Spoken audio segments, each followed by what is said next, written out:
Baik, Iwabillah Rahmatullah. Siapakah Dajjal? Dajjal ini lahir di Samirah dan dia diberi nama Samiri karena lahir di Samirah. Nah, kenapa disebut Samiri? Karena lahir di Samirah. Dia lahir 100 tahun sebelum Nabi Musa diutus. Dan Allah Subhanahu wa taala memberikan kelebihan kepadanya. Pertama, dia diberikan umur panjang. Ya, yang zul umru ila yamsa, ila akhir zaman. Ya, dia ditangguhkan ajalnya sampai akhir zaman. Yang kedua, dia memiliki kecerdasan di atas akal jenius rata-rata umat manusia. Jadi sejenius apapun umat manusia yang normal, dia 60 tahun di atasnya. Sehingga penemuan-penemuannya, kecanggihan berpikirnya, kedewasaannya jauh di atas manusia. Rata-rata manusia normal. Yang ketiga, dia memiliki kemampuan sihir yang luar biasa. Apapun sihir yang selama ini kita saksikan, tidak ada yang mampu mengalahkan sihir dia. Sehingga saking luar biasa sihir yang dia miliki, seolah-olah orang mengenalnya selevel dengan Tuhan. Karena apapun yang semestinya menjadi perbuatan Tuhan, Dajjal bisa melakukannya. Ini saking hebatnya sihir Dajjal. Nah, nasab kelahirannya adalah nasab yang aneh para Allah. Dia lahir dari termasuk Bani Israel. Bani Israel ini keturunan Nabi Yakub. Yakub itu gelarnya Israel. Keturunannya disebut Bani Israel. Dari Yehuda. Yehuda ini adalah anak laki-laki dari istri pertama Nabi Yakub alaihissalam. Nabi Yakub istrinya 4. Yang pertama bernama Ya'la. Dari Ya'la ini melahirkan 6 orang. Salah satunya bernama Yehuda dan Lewi. Lewi melahirkan Nabi Musa alaihissalam. Yehuda melahirkan bangsa yang kita kenal Yahudi. Salah satunya Yehuda ini melahirkan generasi yang pada akhirnya melahirkan Samiri. Ya, kalau Rahil istri yang kedua, dan ini istri yang paling dicintai oleh Nabi Yakub, melahirkan 2 anak, Bunyamin dan Nabi Yusuf. Nabi Yusuf dan Bunyamin. Yang lainnya juga sama melahirkan 2 anak. Kahit dari Ya'la melahirkan 2 anak, Dam dan Naftali. Ya. Anak tertua dari Nabi Yakub dari istri pertama bernama Raubin. Nah, dari Yehuda inilah lahir Samiri. Nah, ayah dan ibunya, kakek dan nenek Samiri ini adalah para penyembah berhala. Karena Samirah saat itu terkenal penyembah berhala. Ayahnya ini lahir dari proses perzinahan adik dan kakak, incest. Adik dan kakak berzina, lahir ayahnya. Adik dan kakak berzina, lahir ibunya. Jadi ayah dan ibunya ini lahir dari proses yang haram.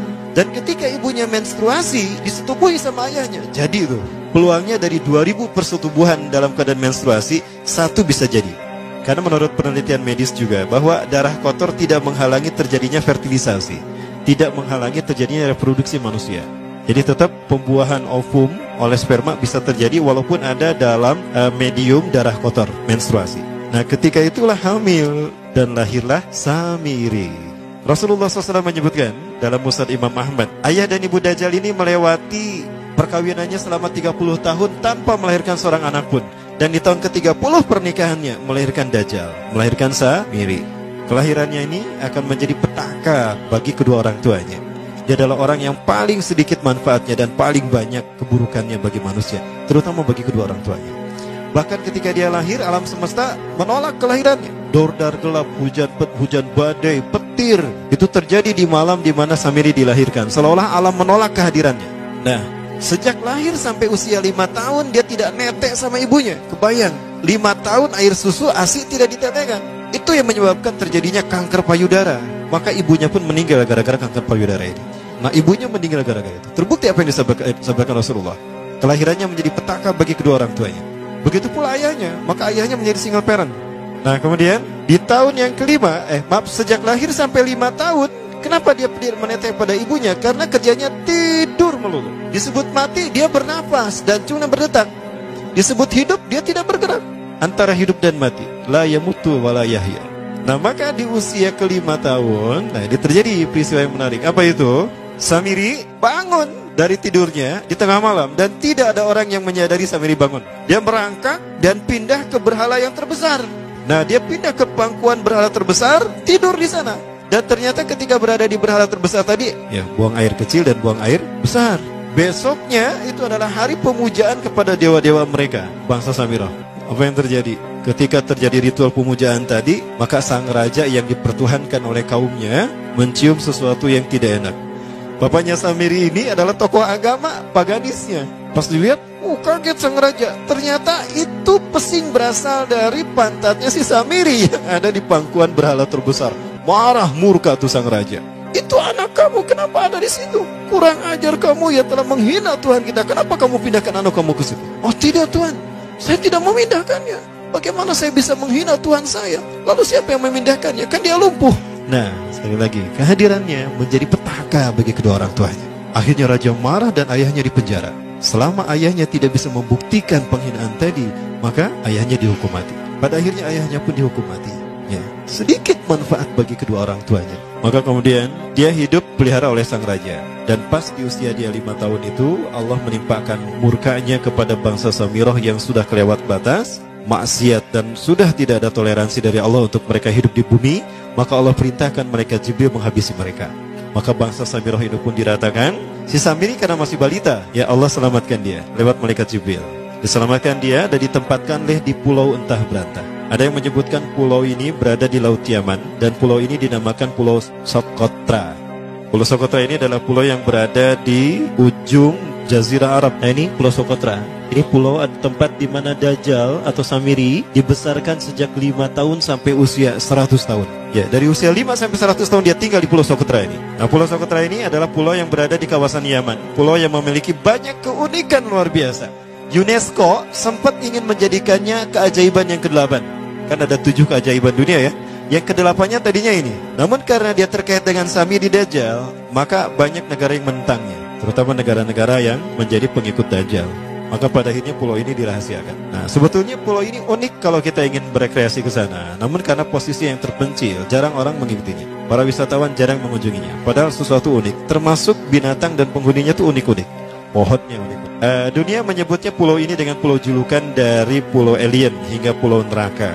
Ada juga yang menyebutkan The Jekyll Island. Pulau Jekyll Island itu bahasa barat, kalau bahasa kitanya Pulau Dajjal. Ya, sama dengan Pulau Sedir ya. Itu juga The Jekyll Island. Nah, Pulau Socotra kaya dengan flora dan fauna yang unik hingga saat ini belum ditemukan di tempat lain.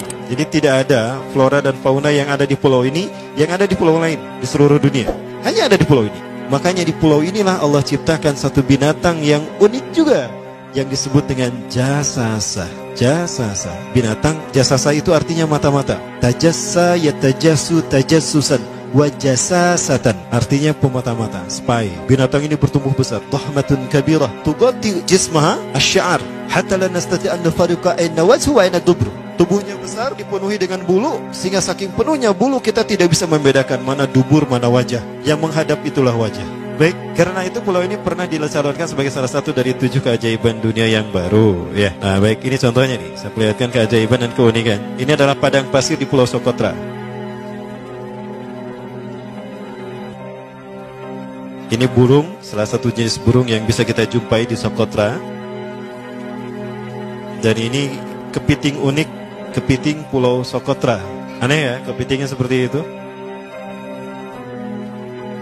Ini laba-laba langka di Socotra, mirip tarantula. Dan ini pohon darah naga yang ada di Pulau Socotra juga. Nah, ini salah satu jenis pohon Dorstenia Socotra. Dan ini juga pohon yang lain, pohon Dendrocysaios Socotra. Ya, saya sebutkan lagi ya. Nah, ketika di pulau itu, sebelum bertemu dengan Nabi Musa, Samiri di pulau itu yang hanya tinggal dengan seekor binatang jasasa. Binatang jasasa ini memberikan beberapa hal kepada si Samiri ya. Allah Azza wa Jalla menciptakan binatang berbicara yang bernama jasasa. Dia di mana lahirnya, ajalnya, matinya sama dengan ajal Dajjal. Begitu pula muncul dan menghilangnya. Binatang inilah yang mengajarkan akidah tauhid kepada Samiri muda.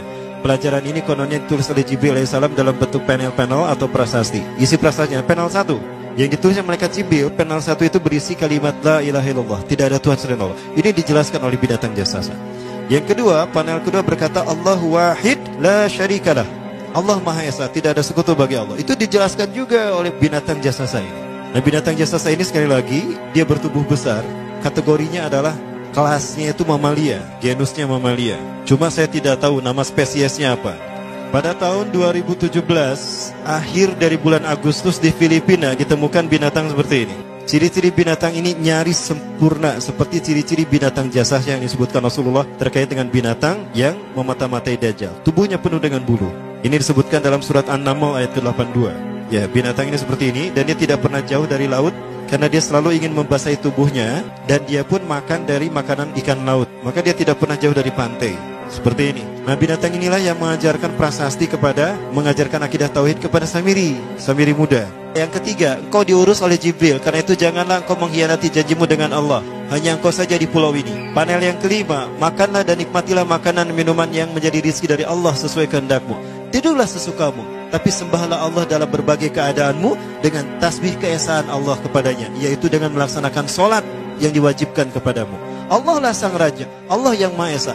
Dia tidak berayah dan tidak pula mempunyai anak. Allah Tuhan Tuhan yang maha besar dan maha agung. Dialah yang maha raja. Ada 7 panel. Panel yang ke-7 bercerita tentang Nabi Muhammad. Panel yang ke-6 itu bercerita tentang nabi-nabi. Dan khusus panel yang ke-7 cerita tentang Nabi Muhammad. Jadi Dajjal sudah tahu, Samiri sudah tahu bahwa akan diutus Nabi Muhammad di akhir zaman. Dan itu Nabi yang terbaik. Makanya dia iri. Nah, selesai panel ini disampaikan, maka binatang sejasa berkata, wahai Samiri, saksikanlah aku telah menunaikan, innani qad fa'altu ma umirtu min rabbi. Demi Allah, saksikan aku sudah menunaikan apa yang diperintahkan padaku, kata binatang jasasa. Maka sekarang adalah perintah terakhir, yaitu pertanyaan dariku untukmu. Hal tu'minu billah, apakah kau beriman pada Allah? Wa bima unzila ilaih, dan dari apa yang diturunkan kepada nabi-nabinya, kepada Jibril maksudnya. Famadal jawab ya Samiri, apa jawabanmu hai Samiri? Samiri tidak menjawabnya. Lama ditunggu-tunggu, Samiri tidak menjawabnya. Sehingga binatang ini pun pergi dengan menjerit dengan jeritan yang membuat Samiri ini pekak telinganya. 2 kali lagi datang lagi kembali kepada Samiri dan berkata binatang jasasah, ya Samiri, famadal jawab, hal tu'minu billah, in tu'minu billah fatakunu mu'minan a'jaba imanika ila yaumil qiyamah. Jika kau beriman kepada Allah, maka sungguh kau akan menjadi mukmin yang menakjubkan imannya. Inna ajalaka ukhirat ila akhir zaman. Sesungguhnya ajalmu ditangguhkan sampai akhir zaman. Jika kau beriman pada Allah, engkau akan menjadi mukmin yang menakjubkan. Fa in lam tu'min billah, tapi jika engkau tidak beriman kepada Allah, wa bima unzila ilaih, dan apapun yang diturunkan pada Jibril, innaka minal mal'unina ila yaumil qiyamah, dan kau terkutuk sampai hari kiamat nanti. Tidak juga dijawab. Pergi lagi binatang jasasah tadi sambil memekikkan suara yang pekikan yang keras. Yang ketiga kali yang terakhir dia bertanya kembali. Dan apa jawaban Samiri? Hei jasasah binatang buruk rupa, lihat di pulau ini tidak ada siapapun kecuali engkau dan aku. Dan yakinilah kalau panel ini bukan tentang Allah yang di langit sana, tapi yang disebut Allah itu saya. Hei jasasah, akulah Allah itu. Oh, dia menjerit dengan jeritan yang makin keras. Sampai si Samiri pun menutup kedua telinganya. Sejak saat itulah binatang itu pergi dan berkata, innaka dajjal, innaka dajjal, innaka dajjal. Engkau adalah pendusta, engkau adalah pendusta. Pendusta sampai hilang suaranya. Di saat itulah Samiri mendapatkan gelar Dajjal. Jadi siapa nama asli Dajjal? Samiri. Dajjal artinya Al-Kazab, pendusta, bukan singkatan kali. Baik, nah sejak saat itulah Samiri keluar dari pulau itu dan dia sudah menyandang gelar Dajjal, pendusta, karena dia mengaku Tuhan. Baik, Iwabillah, jangan salah, Dajjal kecerdasannya mampu melakukan cloning dan mampu melakukan berbagai macam riset dan eksperimen. Hatta eksperimen yang mengilhami film Hook itu Dajjal bisa melakukan. Bahkan ketika orang membayangkan kendaraan tercanggih itu pesawat terbang, Dajjal sudah mampu membuat piring terbang dengan kecerdasannya. Ya. Rasulullah menyebutkan kendaraan Dajjal itu dia bisa terbang, kata Rasulullah. Dan kecepatan terbangnya 5 km per sekon. 1 detik 5 km. Hanya dengan berkedip-kedip dia berkeliling dunia. Ya.